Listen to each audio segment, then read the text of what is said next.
Hello and welcome to my YouTube channel the BPSC journey. तो दोस्तों आज हम करने वाले हैं फाइनली अपना एक नया सेशन जिसका नाम है द यूनियन बजट 2026। जैसा कि आप लोग जानते हैं कि 1 फेब को हमारा यूनियन बजट प्रस्तुत हुआ है। तो आइए उसी के रिगार्डिंग हम लोग अपने यूनियन बजट को देखते हैं कि हमारा यूनियन बजट है क्या। तो सबसे पहले हम लोग बात करते हैं यूनियन बजट की। तो सबसे पहले हम लोगों को बजट समझना बहुत ज़रूरी है। बजट का ऐसा कोई भी टर्म नॉट मेंशन्ड है, हमारे कॉन्स्टिट्यूशन में बजट का कोई भी टर्म नहीं है। आर्टिकल 112 क्या कहता है? आर्टिकल 112 है। आर्टिकल 112 जो है एनुअल फाइनेंशियल स्टेटमेंट को डिराइव करता है, जो हमें बताता है बजट के बारे में, हमारा देश का बजट के कैसा होगा, क्या होगा। एक्सप्लिसिटली बजट का कोई भी टर्म हमारे कॉन्स्टिट्यूशन में मेंशन नहीं है, ठीक है। और ये क्या होती है? ये होती है पेमेंट रिसिप्ट। आपने कितने पैसे कमाए हैं और कितने आपको एक्सपेंड करने हैं एक ईयर में, और ये ईयर है 31 मार्च से लेकर 1 अप्रैल नेक्स्ट तक। इसको बोलते हैं इंडियन अकाउंटिंग ईयर, ठीक है। अब आती है बात कि इसको तैयार कौन करता है। तो इसको तैयार करता है डिपार्टमेंट ऑफ इकोनॉमिक अफेयर्स, जो मिनिस्ट्री ऑफ फाइनेंस के अंडर आता है, ठीक है। और कुछ कुछ सी बातें आपको जान लेनी है, जैसे हमारा जो बजट है, अभी निर्मला सीतारमन 9 टाइम्स जो है अभी बजट दी हैं, और सबसे ज़्यादा बजट प्रेजेंट करने वाले मनोज जी देसाई रहे हैं, जिन्होंने लगभग 10 टाइम्स बजट प्रस्तुत किया है। और निर्मला सीतारमन अभी दूसरे नंबर पे हैं, उसके बाद मनमोहन सिंह है। और सबसे लंबा समय तक बजट दिया है यशवंत सिन्हा ने 1997 से 98 तक। और सबसे ज़्यादा वर्ड्स वाला बजट लगभग 18,000 वर्ड्स थे उसमें, वो दिया है डॉक्टर मनमोहन सिंह ने। चलिए आइए आगे देखते हैं हम लोग क्लासिफिकेशन ऑफ बजट। अब बजट को 2 पार्ट में डिवाइड किया जाता है। एक को बोलते हैं रिवेन्यू, एक है रिवेन्यू बजट और एक है कैपिटल बजट। रिवेन्यू बजट और एक है कैपिटल बजट, ठीक है। तो रिवेन्यू बजट में क्या आएगा? टैक्स रिवेन्यू रिसिप्ट, मतलब जो हम लोग को टैक्स के फॉर्म में आ रहा है, जैसे कॉर्पोरेट टैक्स, इनकम टैक्स, उसको बोलते हैं रिवेन्यू रिसिप्ट।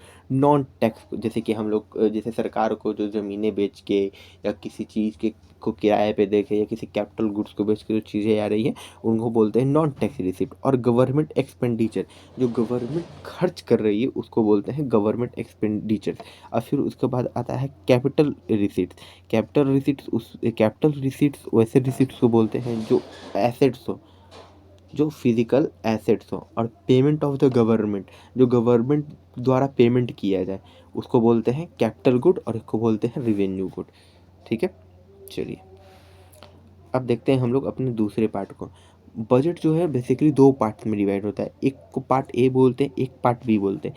एक पार्ट जो होता है वो मैक्रो इकोनॉमिक्स का पार्ट होता है, जो डील करता है बहुत सारे स्कीम्स को, अनाउंसमेंट को, एलोकेशन को।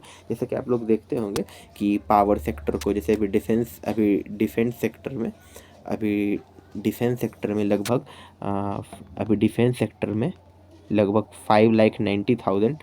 लगभग 5,90,000 का बजट है, ठीक है। अभी डिफेंस सेक्टर में लगभग 5,90,000 का बजट है। तो वो डिफरेंट डिफरेंट पॉलिसीज़ वगैरह जो अनाउंसमेंट होती है वो मैक्रो इकोनॉमिक्स का पार्ट है। फिर उसके बाद जो फाइनेंशियल बिल आता है, income tax receive, indirect tax और टैक्सेशन के प्रोसेस, वो पार्ट बी में आते हैं, ठीक है। चलिए अब मेजर बजट के डॉक्यूमेंट देखते हैं। आर्टिकल 112 क्या कहता है? Financial statement. फिर आर्टिकल 113 क्या कहता है? Demands for grant. फिर आर्टिकल 110 क्या कहता है? Financial bill. सबसे पहले आइए फिर देखिए। सबसे पहले article 110 finance bill, article 112 annual finance statement, article 113 annual demand grant, मतलब हम लोगों को किसी भी प्रोजेक्ट को करने के लिए कितना पैसा ग्रांट हुआ, उसको बोलते हैं एनुअल फाइनेंस ग्रांट, जो 113 में आता है। और फाइनेंस बिल 110 में आता है, और एनुअल फाइनेंस बिल 112 में आता है। फिर उसके बाद आते हैं physical policy under FRBM act. मैं आपको बता दूं कि FRBM एक्ट जो है वो 2003 में लाया गया था।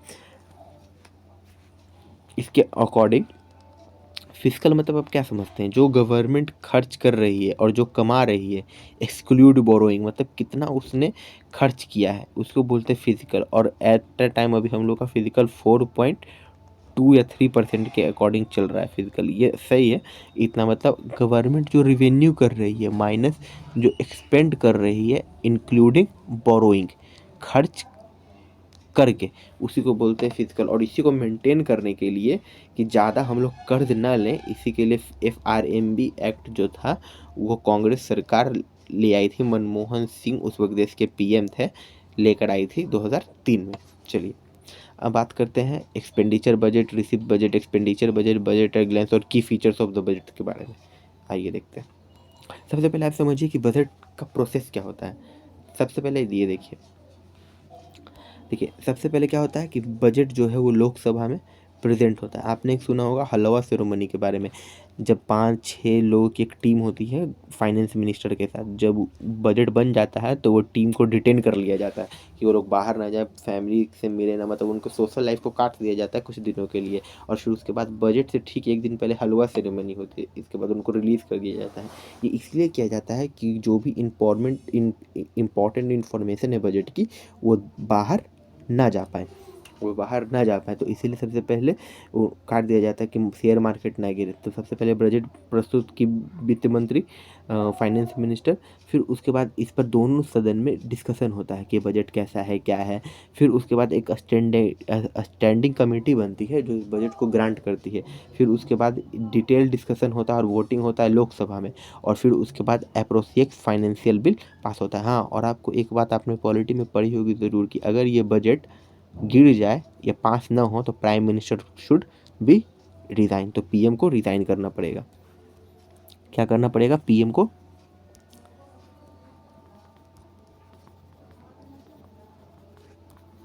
If budget not passed then PM should resign. और आप लोगों ने पढ़ा है कि काउंसिल ऑफ मिनिस्टर की ड्यूटी आर्टिकल 74 के अंतर्गत PM एडवाइस करते हैं प्रेसिडेंट को, तो जैसे ही PM रिज़ाइन करेंगे तो ऑटोमेटिकली जो है काउंसिल ऑफ मिनिस्ट्री ख़त्म हो जाएगी।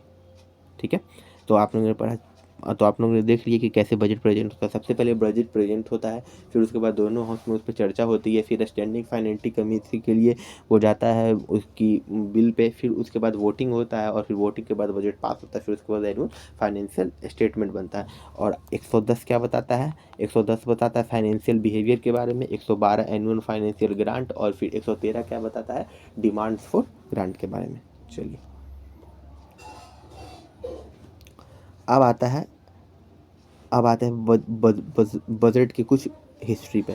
तो सबसे पहले आप लोग ये देख सकते हैं, सबसे पहले हमारा बजट जो था, जो हम लोग जब यहाँ पे ब्रिटिश का रूल था तो जेम्स विल्सन जो थे हमारे पहले फाइनेंस मिनिस्टर थे, वो 7 अप्रैल 1880 को बजट प्रस्तुत किए थे। फिर उसके बाद जब हम लोग की इंटरमीडिएट गवर्नमेंट बनी 2 सितंबर 1946 को, तब उसमें मिस्टर लियाकत अली खान जो है बजट प्रेजेंट किए 1947 से 48 तक, समझे। फिर उसके बाद जब हमारा देश आज़ाद हो गया तब पहले फाइनेंस मिनिस्टर सेट्टी जो थे वो प्रेजेंट किए बजट 26 नवंबर 1947 को। आई होप कि आप समझ गए होंगे।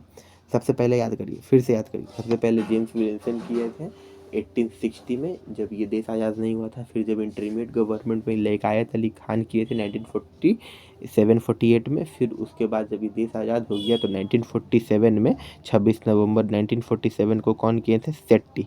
बस सेट्टी याद रखिए, एस कुमार सेट्टी, उतना बहुत है। चलिए फिर आते हैं अब बजट पे, देखते हैं।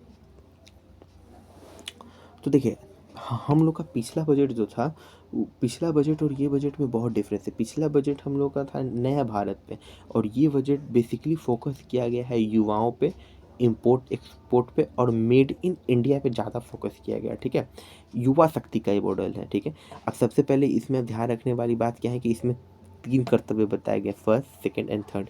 फिर उसके बाद बताया गया है कि इस बजट में सबसे ज़्यादा फोकस किस पे होगा। जैसे पिछले बजट में बताया गया था ना कि पिछले बजट में हम लोग किसान पे फोकस करेंगे, अन्नदाता पे फोकस करेंगे, वोमेन पे फोकस करेंगे, यूथ पे फोकस करेंगे। तो ठीक उसी प्रकार से इस बजट में क्या बताया गया है, इस बजट में गवर्नमेंट संकल्प लिया है कि हम लोग किस पे फोकस करेंगे। हम लोग फोकस करेंगे पुअर क्लास पे, अंडर प्रिविलेज पे, और डिसएडवांटेज मतलब पुअर मतलब जो गरीब लोग हैं उन पे, अंडर प्रिविलेज मतलब जिनको सोसाइटी में उस तरीके का मान सम्मान या उस तरीके का इकोनॉमिक स्टेटस नहीं है उस पे, और डिसएडवांटेज का मतलब ये होता है कि आपके सोसाइटी में सब कुछ है फिर भी आप किसी सरकारी योजना या किसी ऐसे लाभ से वंचित हैं समाज में रहकर भी, तो उसी को बोलते हैं डिसएडवांसमेंट। एज फॉर एग्जांपल जैसे सपोज करिए कि आपको आप किसान हैं और आपको पीएम स्वनिधि योजना का लाभ मिलना चाहिए जिसके अंतर्गत 6,000 रुपये की राशि पर मंथ दी जाती है जो 2019 में हुआ था, लेकिन आपको नहीं मिलता है तो आप डिसएडवांटेज हैं, उस योजना का लाभ नहीं ले पा रहे।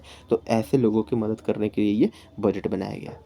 ठीक है, तो फिर से समझिए, सबसे पहले युवा शक्ति का बजट है, इसमें सबसे 3 काम क्या करने हैं। तो सबसे पहला काम करना है कि इस पे पुअर लोगों पे ध्यान देना है, फिर दूसरा क्या काम करना है कि जो अंडर डेवलप्ड है उस पे ध्यान देना है, और फिर तीसरा क्या काम करना है कि जो डिसएडवांटेज है मतलब जिनको अभी तक उस योजना का लाभ नहीं मिला है उस पर ध्यान देना है। ठीक है, तो अब हम लोग आते हैं देखते हैं अपने इस 3 कर्तव्य को। सबसे पहला कर्तव्य क्या बोलता है, सबसे पहला कर्तव्य बोलता है accelerated economic growth and sustain economic growth.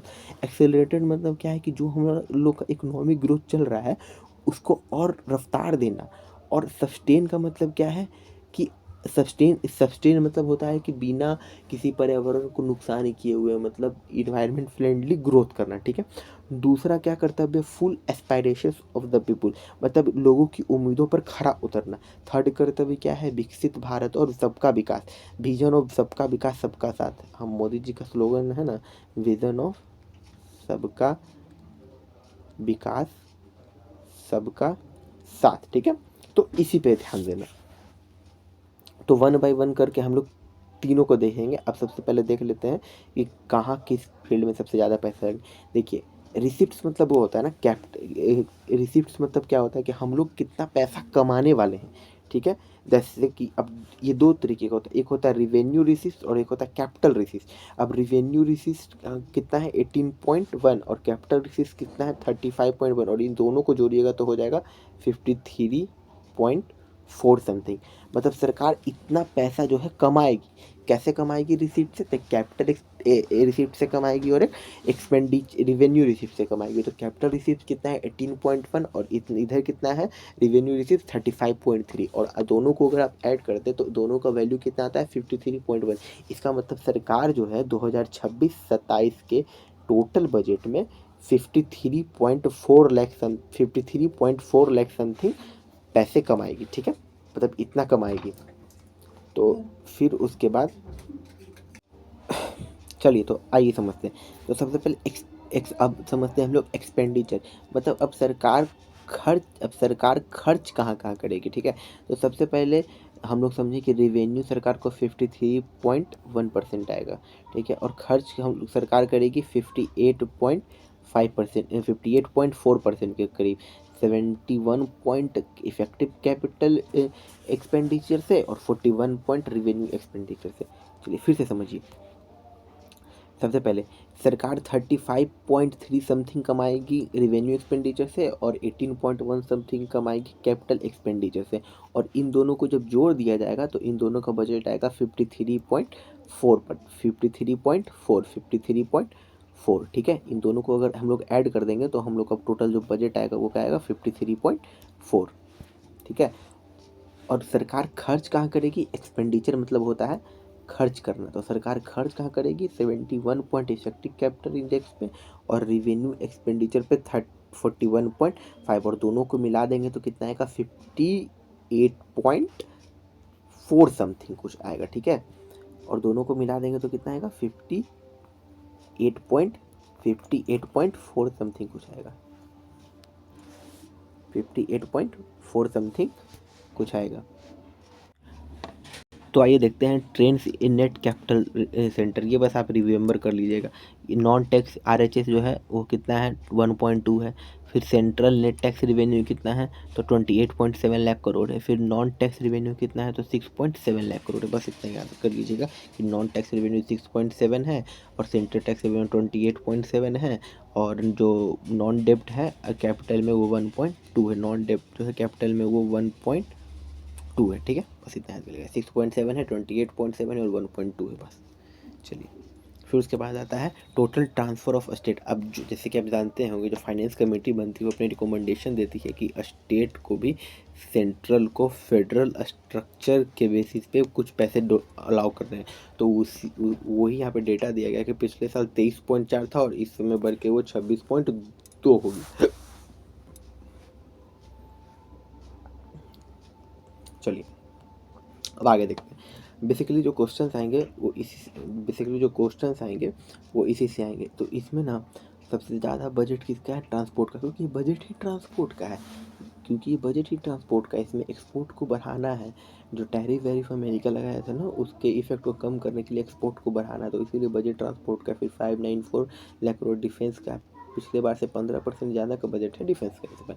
फिर उसके बाद जो डॉक्टर अरविंद परांजलिया की रिपोर्ट पे जो बनी थी कमेटी, 16वीं कमेटी, उसने अपनी रिकमेंडेशन प्रेसिडेंट को सबमिट की। तो उसमें बोला गया उन्होंने कि 41% स्टेट का डिवोल्यूशन होगा वर्टिकल शेयर में। अब वर्टिकल शेयर क्या होता है इसके लिए आप यूट्यूब कर सकते हैं, नहीं तो ये टॉपिक बहुत लंबा हो जाएगा। चलिए अब देखते हैं pillars of growth of development. Sustainable economic growth करना है, फाउंडेशन ग्रोथ करना है, पीपल सेंट्रिक डेवलपमेंट करना है, ट्रस्ट बेस्ड गवर्नेंस करना है, बिजनेस करने के लिए ईजी करना है और फिजिकल मैटर को भी देखना है। फिर इंडिया जो है 350 रिफॉर्म्स कर चुका है जीएसटी को लेकर, हाई लेवल कमेटी बनाया है सेंट्रल और स्टेट के रेगुलेशन के लिए। तो अब हम लोग इतना तक पढ़ लिए, उसके बाद हम लोगों ने जो ऊपर देखा था ना कि इसको 3 पार्ट्स में बनाया गया, एक्सेलरेट एंड सस्टेनेबल ग्रोथ, फिर उसके बाद ये स्टेट एंड सस्टेनेबल ग्रोथ, फिर उसके बाद सेकंड वाला, फिर उसके बाद थर्ड वाला विकसित भारत, सबका साथ सबका विकास, और थर्ड वाला एस्पिरेशंस ऑफ, सेकंड वाला एस्पिरेशंस ऑफ पीपल। तो उसी को पार्ट बाय पार्ट करके डिस्कस करेंगे। तो चलिए अब देखते हैं हम लोग इसका सेकंड पार्ट। फर्स्ट पार्ट में क्या है, फर्स्ट करते हैं accelerate and sustainable economic growth. तो उसमें सबसे पहले आता है मेडिसिन का पॉइंट, जिसमें हम लोग पढ़ते हैं बायो फार्मा के बारे में। तो सबसे पहले बायो फार्मा को इस्टेब्लिश करने के लिए सरकार जो है एक मिशन लाई है जिसका नाम है बायो फार्मा शक्ति। शक्ति का फुल फॉर्म क्या होता है? Strategic health care advancement and knowledge technological innovation. मतलब ऐसा हेल्थ केयर एडवांसमेंट सिस्टम बनाना है जो टेक्निक के बदौलत बायो फार्मा को इन्हेंस कर सके। और इसके लिए बजट कितना दिया गया है? तो 10,000 करोड़ का बजट दिया गया है। और ये इकोसिस्टम बिल्डिंग करेगा domestic production of biological and biosimilars. Biologicals और बायोसिमिलर्स में डिफरेंस है। बायोसिमिलर्स मतलब क्या होता है ना, कि बायोसिमिलर्स मतलब क्या होते हैं कि same product having different constitution of materials but same molecular effect. जैसे कि आप लोगों ने पढ़ा होगा कि हम लोग जब भी कोई ड्रग्स वगैरह या कोई दवा लेते हैं तो वो एक टारगेटेड मॉलिकुलर इफेक्ट करती है हमारे बॉडी में। तो वही बोल रहा है कि बायोसिमिलर वैसा ना, कि हम लोग उसमें जो दवा लेंगे उसका केमिकल डिफरेंट होगा, लेकिन उसका जो इफेक्ट होगा हमारे मॉलिकुलर सिस्टम पे, मतलब हमारे जो बॉडी पे, वो सेम होगा। ठीक है, आइए। और इसको कब तक करना है? और इसको करने के लिए 3 न्यू इंस्टीट्यूट बनाए जाएंगे और 10 क्लिनिकल ट्रायल्स खोले जाएंगे। फिर उसके बाद आते हैं सेमीकंडक्टर पे। तो सेमीकंडक्टर पे ही हम लोग देख लेते हैं। तो सेमीकंडक्टर पे इंडिया जो है पहले से ही ISM 1 चालू किए हुए था, अब ISM 2 भी चालू कर दिया गया। फोकस एरिया क्या है? तो focus area full stack Indian IP and fortification of supply chain. जो सेमीकंडक्टर का जो सप्लाई चेन है ना, उसको फोर्टिफाई करना, मतलब उसको पूरा एक इकोनॉमिक पॉइंट ऑफ व्यू से पूरा इसको मतलब एक सीरीज में लेके आना, ताकि कंज्यूमर से लेके डिस्ट्रीब्यूटर तक सबको डायरेक्टली बेनिफिट हो। बीच में जो मिडल मैन है उसको हटाओ, इसीलिए फोर्टिफिकेशन ऑफ सप्लाई चेन किया है। और इसका जो डिज़ाइन होगा ना, वो फुल स्टैक इंडियन IP का डिज़ाइन होगा। क्या समझे? फुल स्टैक इंडियन IP का डिज़ाइन होगा। चलिए अब क्रिटिकल मिनरल्स के बारे में सोचते हैं। क्रिटिकल मिनरल्स जो हमारे अर्थ से निकलते हैं ना, उस उड़ीसा, केरला, आंध्र प्रदेश में, इसी को हटाने के लिए इस पे भी मिनरल रिच स्टेट है, तो इस पे भी एक डेडिकेटेड रिसर्च और मैन्युफैक्चरिंग सेंटर बनाया गया है। और फिर उसके बाद केमिकल पार्क को भी हटाने के लिए 3 नए केमिकल पार्क बनाए जाएंगे जो cluster plug and play model पे बेस्ड होंगे, बेस्ड होंगे। ठीक है, चलिए तो अब देखते हैं हम लोग कैपिटल गुड्स पे। तो एक इंफ्रास्ट्रक्चर इक्विपमेंट का किया जाएगा, टनल बोरिंग मशीन लगाया जाएगा 5 साल के लिए। ठीक है, और इसके लिए 10,000 करोड़ दिया गया ताकि कैपिटल गुड्स के ट्रांसफ़र में आसानी हो। फिर उसके बाद आइए अब टेक्सटाइल। तो टेक्सटाइल के लिए क्या हो जाएगा? टेक्सटाइल के लिए एक न्यू सामर्थ 0.2 बिल्डिंग सेंटर बनाए जाएंगे, मेगा टेक्सटाइल हब लगाए जाएंगे, और ग्रामीण स्वराज इनिशिएटिव लॉन्च किया जाएगा जिससे खादी और हैंडलूम को बढ़ावा मिलेगा, ठीक है, जिससे खादी और हैंडलूम को बढ़ावा मिलेगा।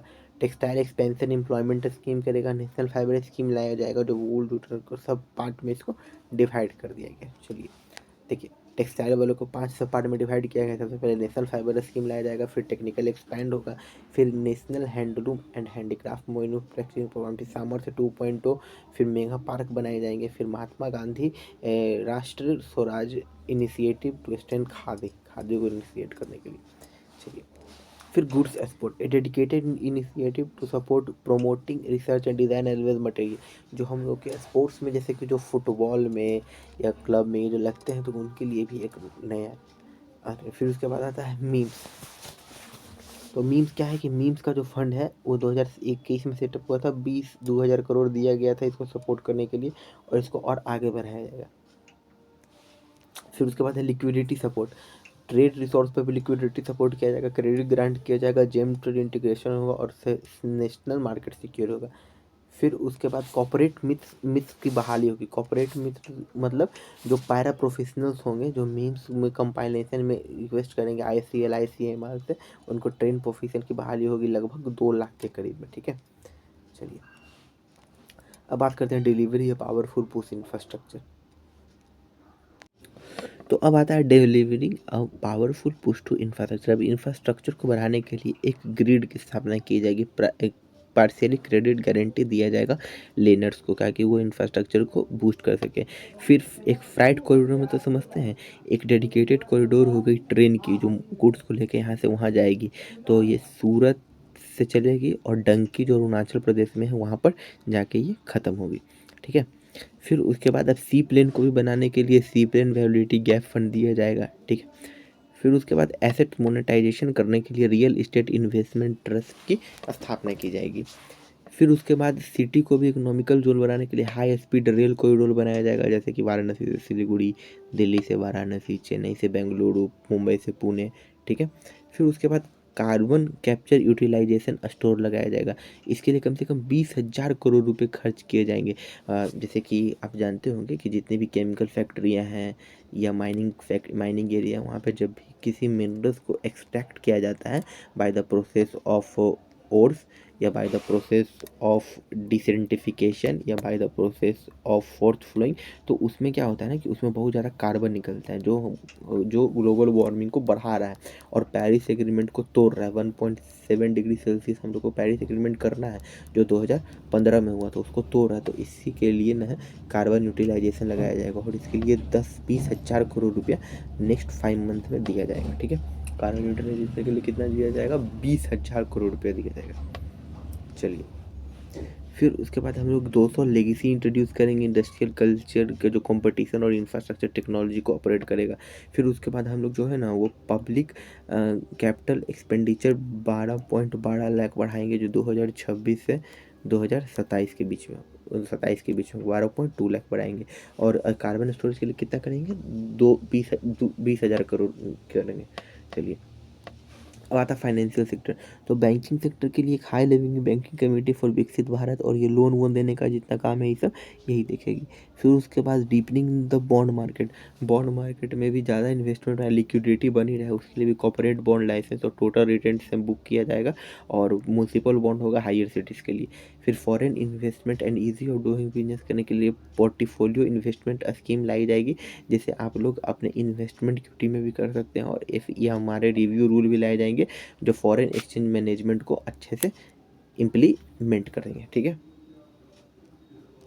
फिर आता है सेकंड कर्तव्य। सेकंड कर्तव्य क्या है? Full aspiration of our people. सबसे पहले strategic focus on the service sector. सबसे पहले सर्विस सेक्टर पर स्ट्रेटेजिक फोकस किया जाएगा। High power education employment enterprises standing committee बनाई जाएगी, और इसको रेगुलेट भी किया जाएगा AI जॉब स्किल से। फिर उसके बाद हेल्थ केयर में APS सिस्टम लगाया जाएगा। 5 साल में 10 डिसिप्लिन बनाए जाएंगे। रेडियोलॉजिस्ट बनाया जाएगा। 1 लाख केयर गिवर्स रखे जाएंगे। फिर उसके बाद मेडिकल टूरिज्म बनाया जाएगा, जैसे जो इंडिया के 5 रीजनल मेडिकल हब किए जाएंगे। फिर आयुष का एक ग्लोबल सेंटर बनेगा, जो ट्रेडिशनल मेडिकल जामनगर गुजरात में बनेगा, ठीक है। फिर उसके बाद आपने एक बात सुनी होगी, जब वर्ल्ड जियो ट्रेड सेंटर में कंटेंट टू क्रिएटर का चल रहा था तो मोदी जी अपने भाषण में ऑरेंज इकोनॉमी के बारे में जिक्र किए थे। वो ऑरेंज इकोनॉमी क्या था? वो ऑरेंज इकोनॉमी बेसिकली क्रिएटर्स से जुड़ी हुई, जैसे जो रील वगैरह बनाते हैं वो सब क्रिएटर्स, गेमिंग क्रिएटर, बहुत सारे क्रिएटर, उसी वही यहाँ पे बात की जा रही है कि एनिमेशन और विजुअल इफेक्ट ये सबको टारगेट करने के लिए 2 मिलियन से ज़्यादा प्रोफेशनल 2030 तक रिक्रूट किए जाएंगे। 15,000 सेकेंडरी स्कूल एंड कॉलेज खोले जाएंगे। फिर national institute of design establish किया जाएगा ईस्टर्न रीजन में डिज़ाइन को प्रमोट करने के लिए। ठीक है, अब आइए देखते हैं एजुकेशन और इंफ्रास्ट्रक्चर के लिए क्या किया जाएगा। तो सबसे पहले गर्ल्स हॉस्टल ईच डिस्ट्रिक्ट में खोले जाएंगे।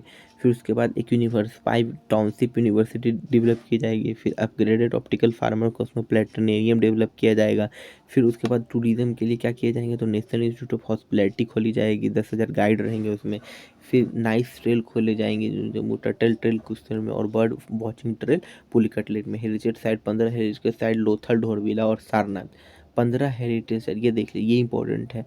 लोथल क्या इंपॉर्टेंट है देख लीजिए, इसमें लोथल, ढोलेवीरा और सारनाथ को डेस्टिनेशन बनाया जाएगा। ठीक है, फिर उसके बाद आता है स्पोर्ट्स। तो स्पोर्ट्स के लिए खेलो इंडिया मिशन जो इंटीग्रेशन करेगा, कॉम्पिटिशन बनाएगा। फिर उसके बाद वेटनरी प्रोफेशन के लिए 20,000 वेटनरी प्रोफेशन हायर किए जाएंगे। ठीक है, फिर चलिए अब आते हैं लोग अपने थर्ड कर्तव्य जिसका नाम है विजन ऑफ सबका साथ सबका विश्वास टुवार्ड विकसित भारत। ऑफिसेज और एनिमल हस्बेंड्री के लिए क्या किया जाएगा, 500 अमृत सरोवर्स बनाए जाएंगे। ठीक है, और क्रेडिट लोन दिया जाएगा लिव स्टॉक इंटीग्रेशन के लिए। ठीक है, फिर उसके बाद हाई एग्रीकल्चर वैल्यू क्या हो जाएगा, तो हाई एग्रीकल्चर के में कोका, कोकोनट और सैंडलवुड, कैशनट जो है वो कोस्टल एरिया में उगाए जाएंगे, और एग्रा वुड जो है वो नॉर्थ ईस्ट रीजन में उगाए जाएंगे। ठीक है, और फिर उसके बाद एक कोकोनट प्रमोशन स्कीम लाई जाएगी जो बूस्ट करेगी कोकोनट को, और इसको एक ट्रांसफरिंग देना है 2030 तक। फिर एक ऐप बनाया है कृषि के लिए जिसका नाम है भारत विस्तार। विस्तार का मतलब क्या होता है, virtually integrated system to access agriculture resources. ठीक है ना, इसमें लॉन्च करना है इंटीग्रेटेड सिस्टम को जो रिस्क लेने के बारे में एआई से सीखेगा। विस्तार, विस्तार का फुल फॉर्म क्या होता है, virtually integrated system to access agriculture resources. ठीक है, ठीक है। फिर उसके बाद आते हैं हम लोग सी मार्ट। तो सी मार्ट क्या है, Lakhpati Didi C mart self help entrepreneur market develop किया जाएगा। ठीक है, ऑनरशिप के लिए। फिर दिव्यांगजन कौशल योजना डेवलप किए जाएंगे हॉस्पिटलिटी के लिए। फिर दिव्यांगजन सहारा योजना डेवलप किया जाएगा। फिर उसके बाद मिमहांस जो है वो डेवलप किया जाएगा। ठीक है, एपेक्स इंस्टीट्यूट बनाए जाएंगे मेंटल हेल्थ के लिए। फिर उसके बाद ईस्ट इंडिया कॉरिडोर बनाया जाएगा। तो आइए देखते हैं, अभी ईस्ट कॉरिडोर इंडस्ट्रियल कॉरिडोर बनाया जाएगा। ठीक ना, ये कॉरिडोर जो है वो दुर्गापुर में बनाया जाएगा। 4,000 ई बसेस चलाई जाएंगी।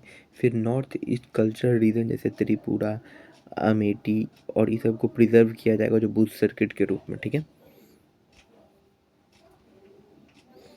फिर उसके बाद आइए हम लोग देखते हैं अपना नेक्स्ट पार्ट ए खत्म हो गया। अब पार्ट बी पे चलते हैं, डायरेक्ट टैक्स। तो न्यू इनकम टैक्स पॉलिसी लाया गया है 2025 में। ठीक है, 1 अप्रैल 2026 से वो लागू हो जाएगा। फिर टैक्स पेयर को रिड्यूस करने के लिए 5 से 2% TDS कर दिया गया है। Temperament 10 day sector allowed number. फिर टैक्स रिड्यूम इमीडिएटली। फिर उसके बाद कॉरपोरेशन टैक्स और बिजनेस टैक्स को बढ़ाने के लिए जो मैट है उसको 15 से 14 कर दिया गया है। और ये याद रखिएगा, TCS 5 से 2% हो गया है, और कॉरपोरेशन टैक्स और बिजनेस टैक्स मैट जो है वो 15 से 14% हो गया है। 15 से 14% हो गया है, और ये TCS रिडक्शन में 5 से 2% हो गया है, और corporation tax and business tax जो है वो 15 से 14% हो गया है। ठीक है, फिर अब देखिए, आप लोग जो शेयर खरीदेंगे ना उस पर भी अब सरकार जो है कैपिटल गेन टैक्स लेगी। ठीक है, फिर उसके बाद जो है सेफ हार्बर मार्जिन के लिए 15.2%। फिर सेफ हार्बर इन 300 से 2,000 करोड़ करिए देगा, डेटा सेंटर बनाए जाएंगे, प्राइसिंग एग्रीमेंट होगा। ठीक है, फिर उसके बाद एक रेशनलाइज पेंसिंग प्रोसीक्यूटर बनाया जाएगा, इंटरनेशनल पेनल्टी बनाई जाएगी, कैपिटल मार्केट और फाइनेंस असेसमेंट बनाया जाएगा जिसमें SST को 0.05% और SST जो प्रीमियर लेंगे 0.15% सिक्योरिटी ट्रांजेक्शन टैक्स लगेगा। ठीक है, बस यही आपको याद रखना, VVI में यही है कि कितना परसेंट SST फ्यूचर में लगेगा 0.05 और प्रीमियम लेने पे 0.15। अब है कोऑपरेटिव डिविडेंड। तो कोऑपरेटिव डिविडेंड भी अब एक न्यू टैक्स में आएगा। कॉटन सीड कैटल फी पे टैक्स नहीं लगेगा। फिर क्रिप्टो एसेट पे पेनल्टी है 2000 per day introduce for non financial crypto asset और 50 furnish accurate information. 2000 per day के हिसाब से आपको क्रिप्टो पे टैक्स लगेगा, ठीक है। और फिर लैंड एक्वाटाइजेशन जो था राइट टू फेयर आर्टिकल 2013 के अंतर्गत इंडिविजुअल और हब बनाया गया है। फिर उसके बाद एक joint parliamentary committee of corporation board बनाया जाएगा जो इंडियन काउंटिंग स्टैंडर्ड को डिफाइन करेगा, ठीक है। फिर उसके बाद आइए अब चलते इनडायरेक्ट टैक्स पर। तो एनर्जी और मिनरल के लिए जो टैक्स लग रहे थे ना, उसको बीसीडीसी से हटा दिया गया और मोनजाइट पे 0 कर दिया गया, ठीक है।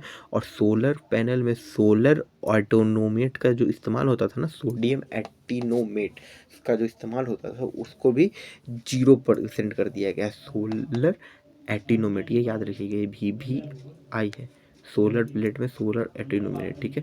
फिर न्यूक्लियर एनर्जी को बढ़ाने के लिए 2035 तक और बायोगैस को बढ़ाने के लिए कर दिया गया है। फिर इंक्रीज करने के लिए 3% कर दिया गया है, सू के लिए छोड़ दिया गया है। फिर उसके बाद एविएशन मार्केट में जो एरोप्लेन वगैरह के पार्ट बनते हैं उसको हटा दिया गया है। फिर उसके बाद जो बीसीडी एग्जेम्प्टेड था ना मैन्युफैक्चर माइक्रोवेव, उसको हटा दिया गया है। और रॉ मटेरियल जो होता था उसको हटा दिया गया है, ठीक है। चलिए, फिर उसके बाद जो पर्सनल रिड्यूसिंग था उसको 10 से 20% कर दिया गया है। और मेडिकल रिलीफ 17 ड्रग्स पे कर दिया गया है, 7 रेयर डिजीजेस कैंसर वैंसर इस सब पे। फिर उसके बाद custom process and trade facilitation जो 3 से 5 साल कर दिया गया है, अप्रैल 2026 तक हो जाएगा। फिर न्यू अपॉर्चुनिटी जो दी गई है फिशरीज़ के लिए दी गई है, एक्सक्लूसिव इकोनॉमिक जोन बनाया गया है। फिर असेसमेंट दिया गया है रिमूव करने के लिए 10 लाख पर कोई असेसमेंट, ठीक है। फिर स्पेशल इकोनॉमिक जोन में ना आप अच्छे से टैरिफ, डोमेस्टिक टैरिफ में छूट मिलेगी, जिससे क्या होगा, एक्सपोर्ट बढ़ेगा। तो जब एक्सपोर्ट बढ़ेगा तो यहाँ पे फिशिंग का प्रोडक्शन भी बढ़ेगा। और कस्टमर इंटीग्रेटेड सिस्टम बनाया गया है 2 साल के लिए, ठीक है, जिसपे सारे कस्टमर इसी पे अपना कर पाएंगे। चलिए,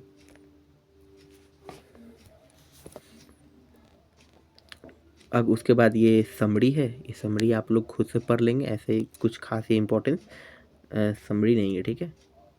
ये समरी है, ये आप लोग खुद से भी पढ़ सकते हैं, ऐसे एग्ज़ाम में ये सब पूछेगा नहीं, लेकिन आप लोग पढ़ लीजिएगा एक बार, ठीक है। और ये तो आप लोग, और ये आर्टिकल्स वगैरह तो आप लोग पॉलिटी में, ये आर्टिकल्स वगैरह तो ये आप लोग पॉलिटी में पढ़ते ही होंगे, तो मे भी आपको याद हो। चलिए, okay, thank you so much, मिलते हैं नेक्स्ट वीडियो में।